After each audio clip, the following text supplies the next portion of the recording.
আজকে অনলাইন ক্লাসে আমরা মূলত যা আলোচনা করব সেটা হচ্ছে বাংলা দ্বিতীয় পত্র নির্মিতি অংশ।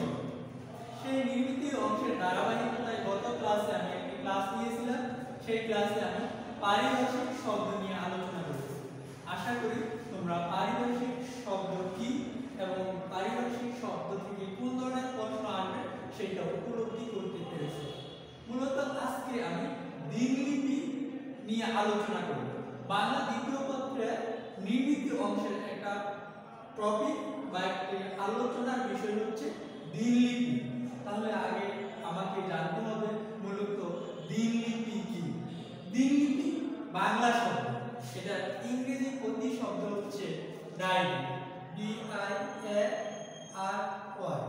ডায়েরি। দিনলিপি পারিভাষিক,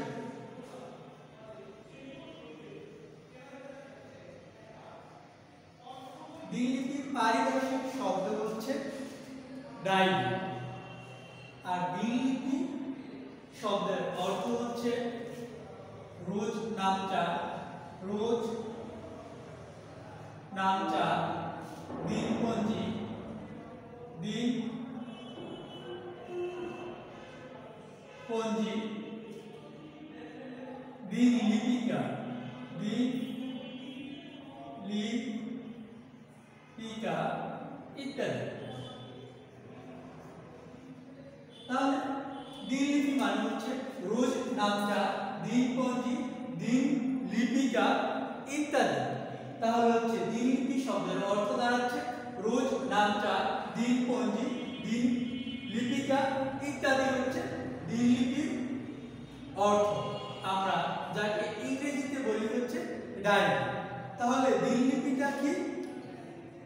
দিনলিপি এগুলো হচ্ছে তার শাব্দিক অর্থ আর পারিভাষিক অর্থ কি। তাহলে দিনলিপি দাঁড়াচ্ছে প্রতিদিনের ঘটে যাওয়া ঘটনা, প্রতিদিনের ঘটে যাওয়া ঘটনা, প্রতিদিনের ঘটে যাওয়া ঘটনা লিখে রাখাকে দিনলিপি বলে, দিনলিপি বলে। অর্থাৎ আমরা প্রতিদিন যে কাজকর্ম করি সেই কাজকর্মগুলোকে যখন আমরা কোনো খাতার মধ্যে পরবর্তী সময়ের জন্য লিখে রাখি সেটাই হচ্ছে দিনলিপি। তাহলে প্রতিদিনের ঘটে যাওয়া ঘটনা লিখে রাখাকে আমরা দিনলিপি বলব। দিনলিপি বলতে মূলত একদিনের সম্পূর্ণ ঘটনা বিবরণকে বলে। দিনলিপি বলতে এক দিনের সম্পূর্ণ ঘটনাকে, দিনলিপি বলতে একদিনের সম্পূর্ণ ঘটনাকে বোঝায়। এই হচ্ছে আমাদের দিনলিপি সংজ্ঞা। দিনলিপিকে আরো অনেকভাবে সংজ্ঞায়িত করা যায়। তোমরা তোমাদের নিজেদের সুবিধার্থে তোমাদের মতো করে আলোচনা করতে পারো। আরেকটা সংজ্ঞা এইভাবে দেওয়া যায়, আমরা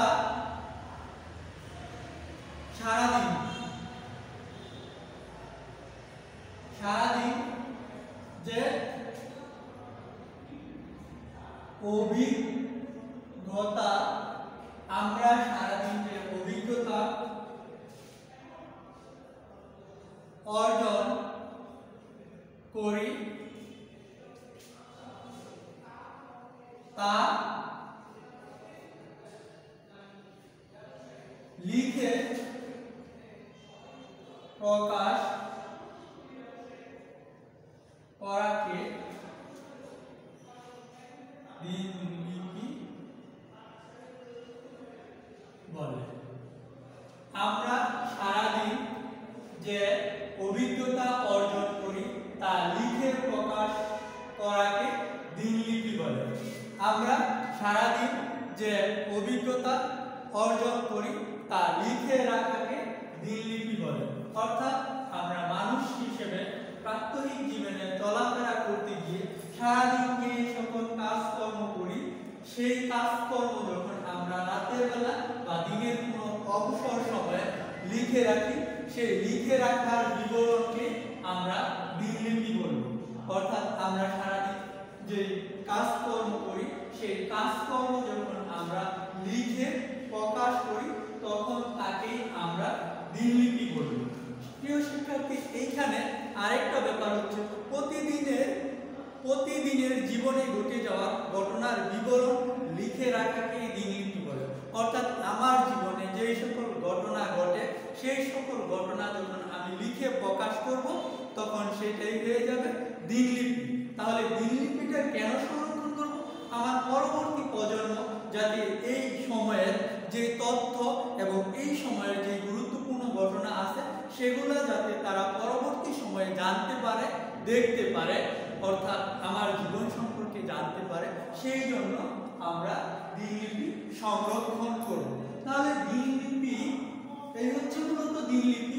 দিনলিপির ক্ষেত্রে যারা অনুসরণীয়, যাদেরকে আমরা দিনলিপির পথিকৃৎ বলি বাংলা সাহিত্যে, এটা যেহেতু দিনলিপি এখন সাহিত্যের একটা অংশ হয়ে গেছে, যদিও দিনলিপি একান্ত একজন ব্যক্তি প্রকাশ বলে, ব্যক্তি তার জীবনের প্রকাশ বলে, যখন সেটা সাহিত্যিক ভাষায় রূপ লাভ করে, যখন সেটা মানুষের জীবনের প্রতিচ্ছবিকে ধারণ করে, তখন সেটা সাহিত্যের একটা অংশ হয়ে যায়। বাংলা সাহিত্যের ক্ষেত্রে দিনলিপি রচনায় জাহানারা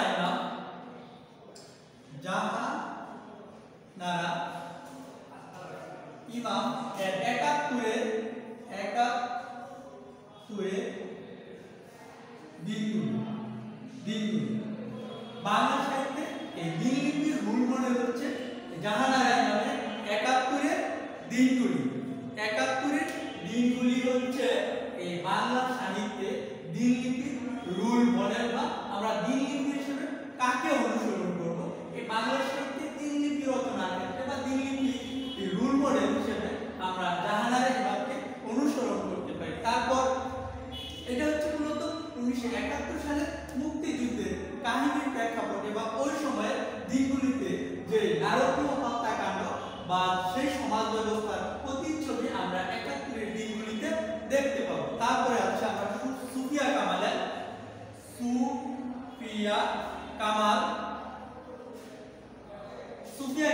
71-এর ডায়েরি,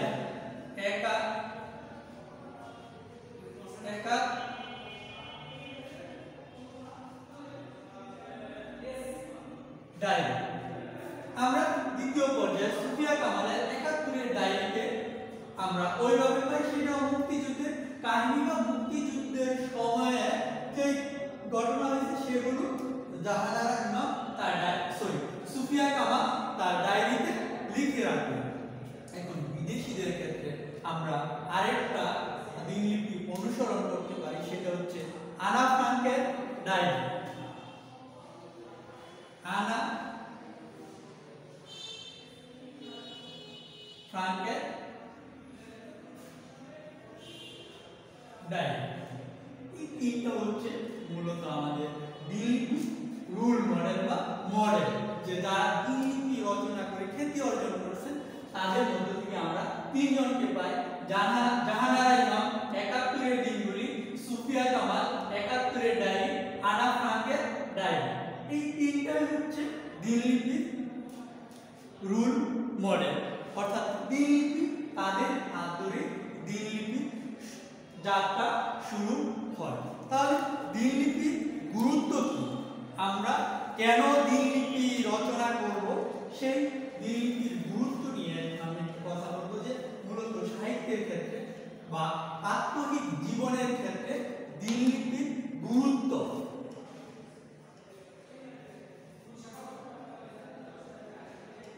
দিনলিপির গুরুত্ব নিয়ে আলোচনা করব। দিনলিপি আমাদের মানব জীবনে বা আমাদের সাহিত্যিক জীবনে কোন ধরনের ভূমিকা রাখে?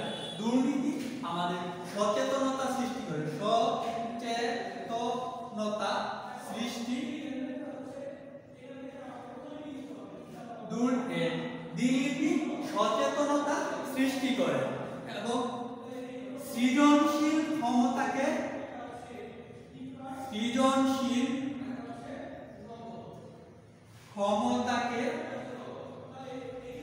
প্রসারিত করে।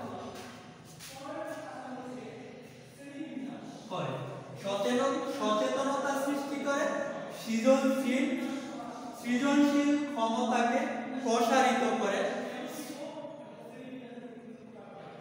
শৃঙ্খলা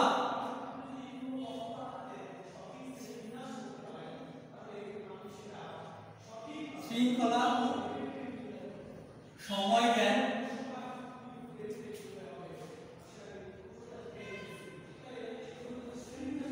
শৃঙ্খলা ও সময় জ্ঞান দান করে। শৃঙ্খলা এবং সময় জ্ঞান দান করে। ব্যক্তির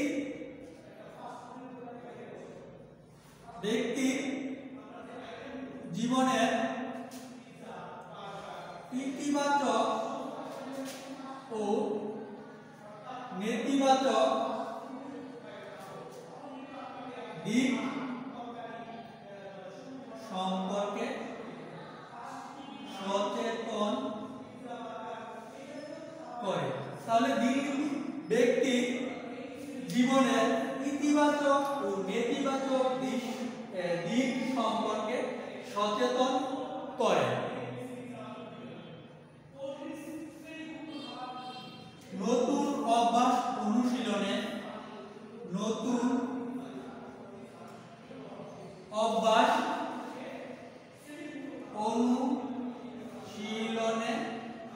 সাহায্য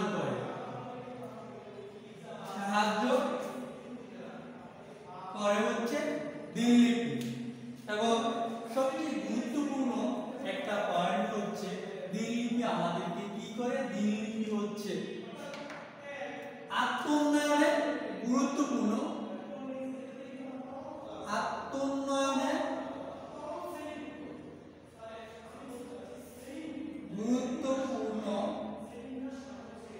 ভূমিকা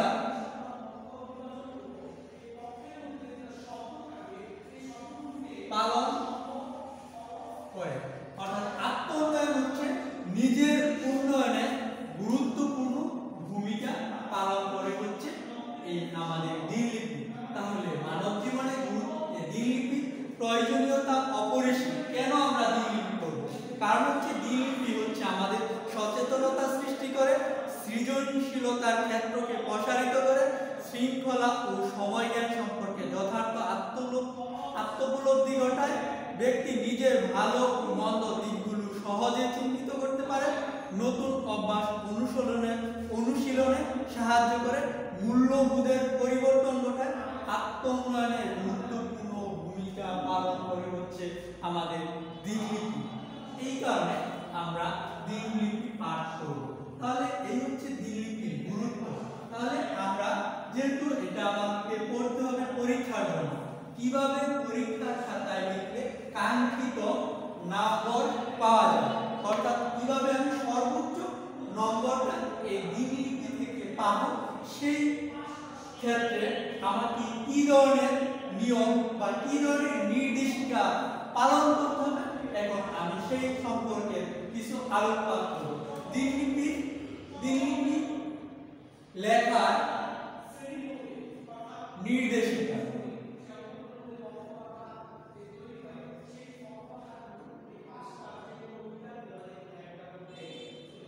অর্থাৎ আমরা দিনলিপি লেখার ক্ষেত্রে আমরা কি কি জিনিসকে অনুসরণ করব, কি কি জিনিস আমাদের মাথায় রাখতে হবে কাঙ্ক্ষিত নম্বর পাওয়ার জন্য, সেটাকে আমি দেখব।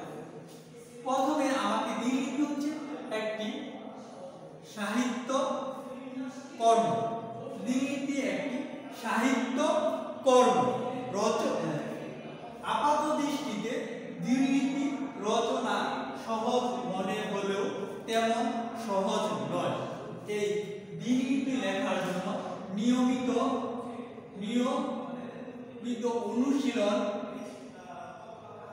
অনুশীলন প্রয়োজন। দিনলিপি লেখার জন্য নিয়মিত অনুশীলন প্রয়োজন বা নিয়মিত অভ্যাসের প্রয়োজন হবে। আমার দিনলিপি রচনার ক্ষেত্রে আমাকে প্রতিদিন অভ্যাস করতে হবে। প্রথম দিন দিনলিপি রচনা করলেই যে সেটা ভালো মানের দিনলিপি হবে তা না। মূলত এটা আমি নিয়মিত অনুশীলন করব, বারবার দিনলিপিতে লেখার চেষ্টা করব, তখনই সেটা সাহিত্যিক মর্যাদা লাভ করবে এবং অন্যের কাছে এই দিনলিপিটা অনুকরণীয় হয়ে যাবে।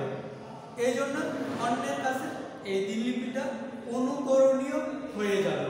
এবং লেখার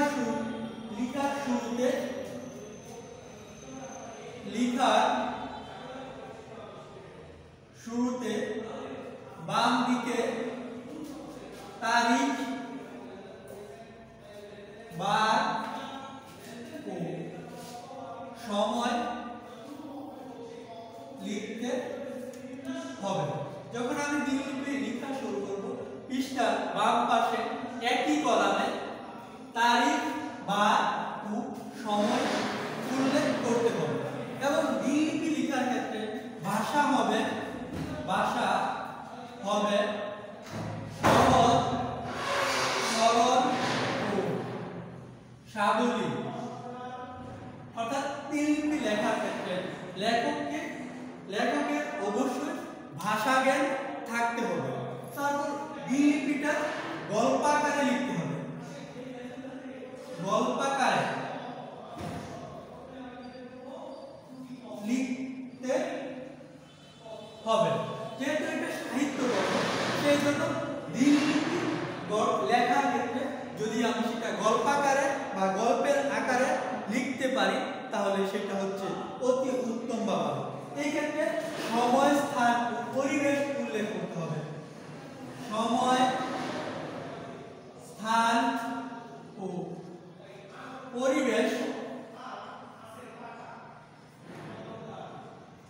পরিবেশের উল্লেখ করতে হবে। সময়, স্থান ও পরিবেশের উল্লেখ করতে হবে।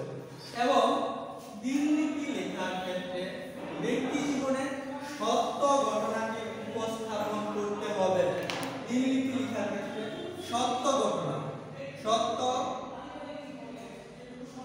ঘটনা লিখতে হবে। অর্থাৎ সত্য ঘটনাটাই আমি দিনলিপির মধ্যে উল্লেখ রাখব। এবং দিনলিপি লেখার আগে মস্তিষ্কে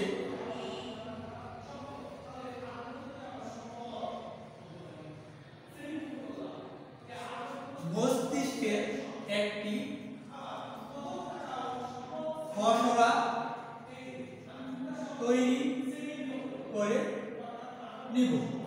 অর্থাৎ আমি যখন দিনলিপি রচনা করতে বলবো, তার আগে আমি আমার মাথায় বা মস্তিষ্কে সুনির্দিষ্টভাবে একটি সাজিয়ে নিব যে আমি কোন ঘটনার পর কোন ঘটনাকে আমি লিখব এবং তার ধারাবাহিকতা রক্ষা করতে হবে। একটা দিনের ঘটনা মানে সকাল থেকে শুরু করে সন্ধ্যা পর্যন্ত যে কাহিনী বা যে ঘটনাগুলো আমরা ঘটাই, সেগুলি ধারাবাহিকভাবে লিখতে হবে। দিনলিপি যেহেতু একান্ত নিজের ব্যক্তিগত রচনা, সেক্ষেত্রে দিনলিপি লেখার ক্ষেত্রে আমরা ব্যক্তিগত অভিমত প্রকাশ করতে পারি।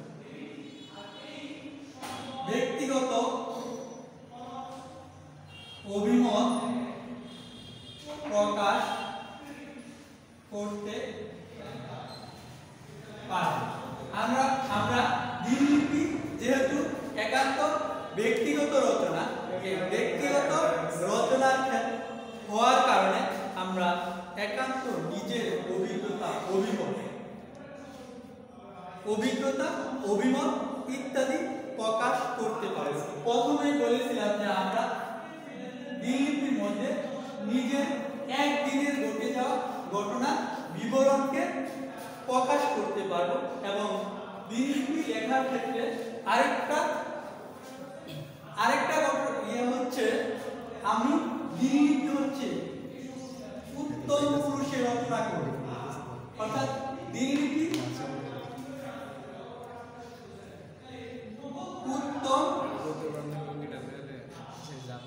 পুরুষের রচনা